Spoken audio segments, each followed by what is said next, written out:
Би нөгөө өчигдөр асуултанд бүрэн хариулт авч чадаагүй нэг асуулт үлдсэн байгаа.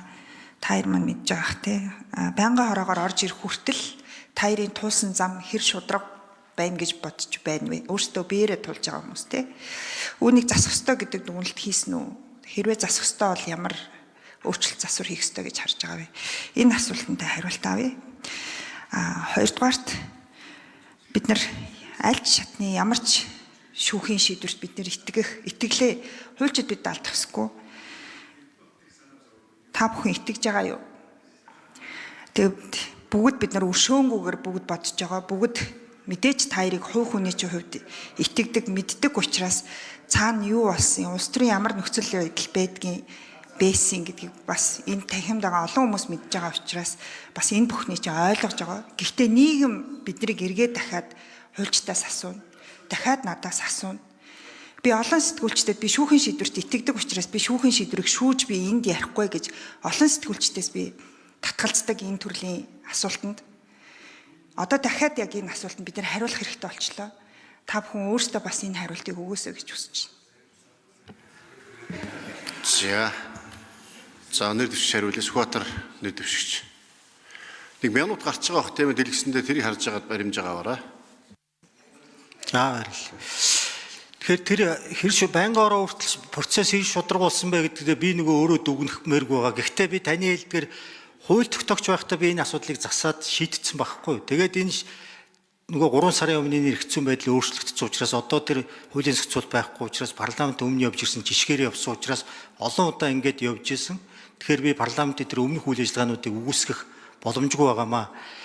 Тэр дараагийн асуудал бол би шүүхийн шийдвэрт итгэх итгэхгүй нь хамааахгүй Монгол Улсын үндсэн хуульд шүүхийн шийдвэр захирагдахыг л зааж.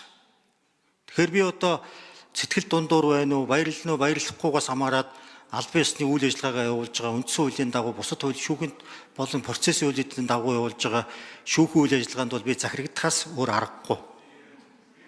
Тэгээд одоо дуртай ч дургүй сэтгэл дундуур байж заримдаа гутарсан ч гэсэн одоо тэгэл хууль бол хууль, шүүх бол шүүх. Тэрийг засна гэдэг бол тусдаа асуудал, тусдаа сэдв. Баярлалаа.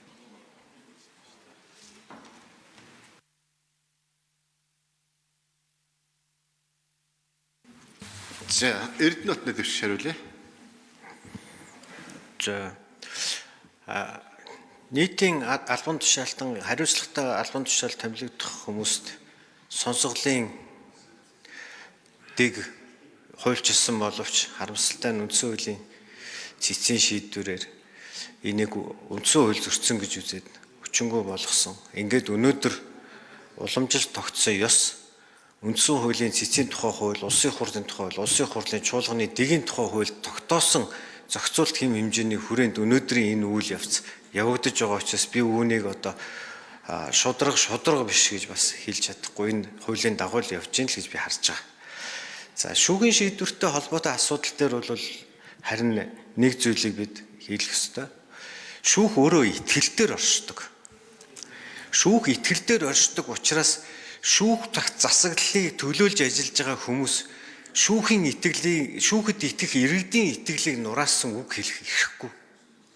Тийм учраас ямар нэгэн шүүхийн шийдвэр гарсныг шүүх буруу шийдсэн гэж ярих бол ялангуяа хуульч хүний амнаас бол гараад хэрэггүй юм байна. Яг сая хэлж дээ тийм үнэн гомдох сэтгэл дундуур байх бол миний хувийн л асуудал.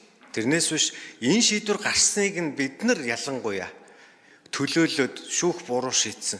Бүр тэгж ярих юм бол хууль нь бурууч гэж ярих нь өөрөө хуульч хүний хувьд ёс зүг хэрэг гэж үздэг.